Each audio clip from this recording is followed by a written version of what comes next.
Olá, sejam todos muito bem-vindos ao Collencast. Eu sou Juliana Collen, diretora da Collen Viagens, especialista em intercâmbio, e hoje vamos falar sobre Cape Town com a Maria, representante da International House no Brasil. Vamos explorar um programa de idiomas com voluntariado, que é um dos grandes diferenciais da África do Sul.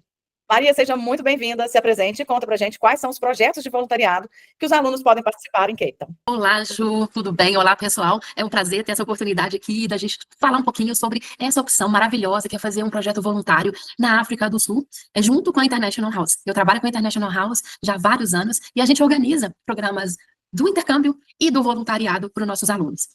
O aluno, Ju, ele pode falar assim, olha, eu já falo inglês, eu falo inglês bem, eu só quero fazer projeto voluntário. Ou então eu quero começar com um curso de inglês e depois fazer o projeto voluntário.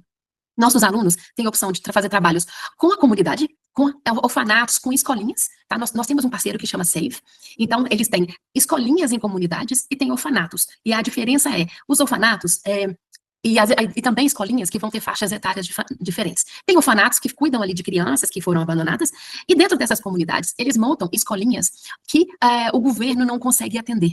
Então, tem para crianças, desde bebês, que os pais precisam, não tem com quem deixar para trabalhar.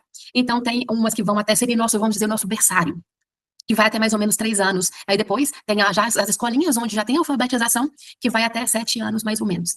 E fora isso, nós temos a opção do aluno fazer com animais selvagens. Tem vários tipos de projetos, onde o aluno escolhe, por exemplo, só felinos, só os grandes, né? Os grandes gatos, com leão, com chita, com tigres. Então, vai depender bastante do foco dele. Aí a gente tem, por exemplo, santuários. Santuários são onde animais que são resgatados por algum motivo, que são levados para esses santuários e eles não podem retornar para a natureza. Aí a gente tem também com tubarões. E todos esses projetos é interessante, os de animais, por exemplo, que ele sempre vai ter com os animais e, ao mesmo tempo, com conservação da natureza, junto, aliado com esse projeto. Por exemplo, o projeto com tubarões, ele é bem interessante, porque ele trabalha com as comunidades locais para proteger o entorno, né, as margens, aquelas margens ali, onde, por exemplo, para não ter devastação. Aí eles fazem projetos junto com a comunidade, com ensinar, com escolinhas com as crianças. Então, o aluno ele pode escolher um projeto de acordo com o foco dele. Eu gostaria de ter uma experiência com conservação, com meio ambiente, com alguns animais. Então, cada projeto ele tem essa oportunidade. Dentro das comunidades, e com essas crianças, também vai variar o tipo de atividade que ele vai fazer. Às vezes, o aluno chega, por exemplo, e aquela comunidade, aquela escolinha está construindo uma horta comunitária, então ele vai participar disso. Então, às vezes, ele está dentro de uma escolinha, mas ao mesmo tempo participando do lado do meio ambiente e conservação também. Que maravilha! Nossa, muito interessante. Não sabia que tinha essa parte voltada para o meio ambiente e conservação dos animais. Eu sempre achei que o voluntariado fosse mais com crianças, idosos, esse tipo de instituição assim. Muito legal saber. E qual que é o formato dos projetos, Maria? Eles são aliados a algum curso ou eles são separados, assim, desvinculados? Olha só, no caso da International House, a gente não trabalha com a opção de estudar manhã e projeto à tarde. Isso mudou principalmente, Ju, após a pandemia. O que acontece? O projeto, ele realmente precisa, ele tem necessidade. O voluntário, ele é uma mão de obra necessária para esses projetos. Porque geralmente eles têm uma coordenação, tem as pessoas que são fixas ali, mas eles não têm gente suficiente, mão de obra suficiente para suprir a demanda do projeto. E aí o que acontece? O que acontecia antes da pandemia é que o aluno estuda, por exemplo, até 1 hora da tarde. Até terminou a aula. Ele deslocar e chegar no projeto, ele chegava, vamos dizer, 2 da tarde. Com crianças, por exemplo, as escolas vão até 3h30, 4 horas. Aí ele mais atrapalhava do que ajudava. Porque quando ele chegava no projeto, se amanhã foi uma manhã meio tumultuada, vamos dizer assim, para as professoras, para as crianças, quando o aluno chegava, as coordenadoras tinham que parar para dar atenção para esse voluntário. E aí ele mais interrompia do que ajudava. E outra coisa também, que no nosso caso, tá, eu estou dizendo no caso da International House, a gente observava também que o voluntário não ia com uma conscientização da importância do papel dele. Ele ia muito mais para tirar foto para o Instagram dele do que para ajudar. E a experiência dele, como um todo, fazendo. Vamos dizer, vou te dar um exemplo. Eu tenho 4 semanas e eu quero estudar inglês e quero fazer projeto. Então, ele começa com a gente, 2 semanas, ele fica na escola, ele vai para a nossa acomodação e fica ali. Na sexta-feira, na última sexta-feira da segunda semana, ou no sábado de manhã, isso é negociável, ele já muda para a acomodação do projeto e já fica por conta do projeto.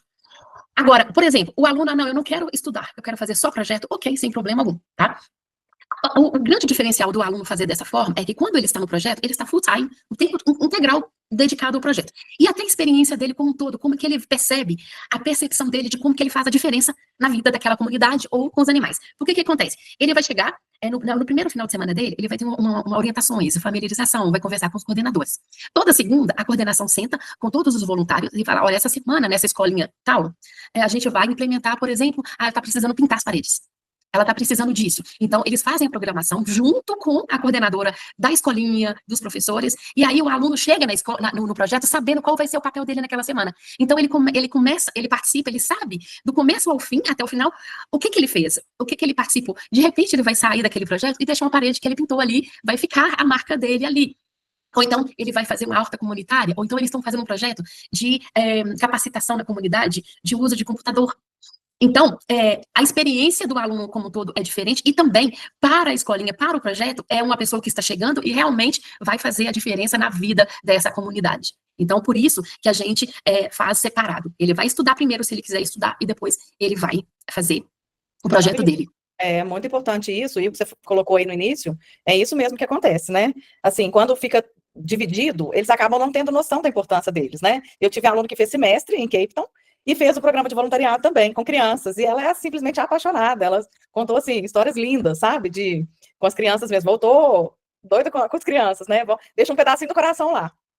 Com certeza. Aí, conta um pouco como que o voluntariado pode contribuir para o aprendizado do inglês, se existe um nível mínimo de proficiência exigido para participação, né, e qual que seria o tempo mínimo também para conseguir conciliar a questão do voluntariado junto com o intercâmbio.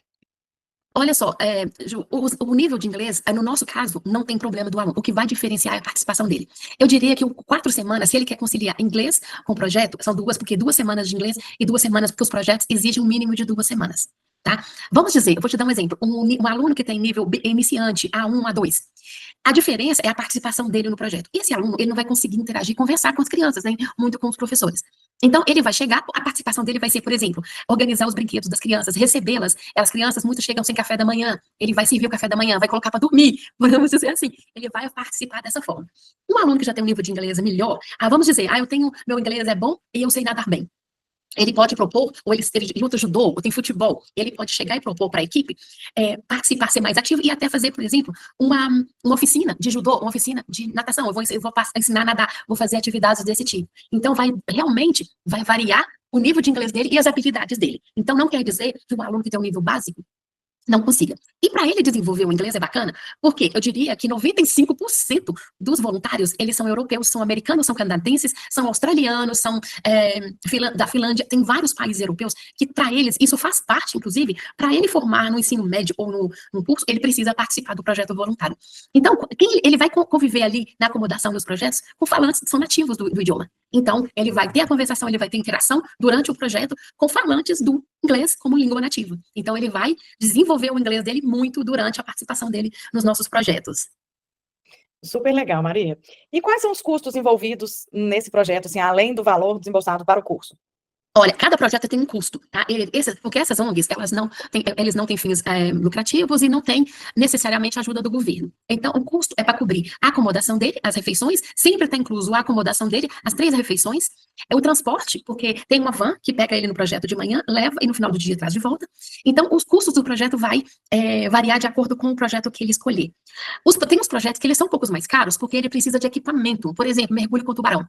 Esse projeto tem um custo mais caro, porque envolve não só a roupa dele, mas também ele vai para alto mar, tem o uso de barco, tem o uso do combustível, tem toda uma estrutura que é a estrutura que é necessária. Nesse projeto é maior. Aí, então, a gente, né, claro, os interessados vão falar com você aí, a gente passa, mas, por exemplo, tem projetos que custa por semana mais ou menos $700.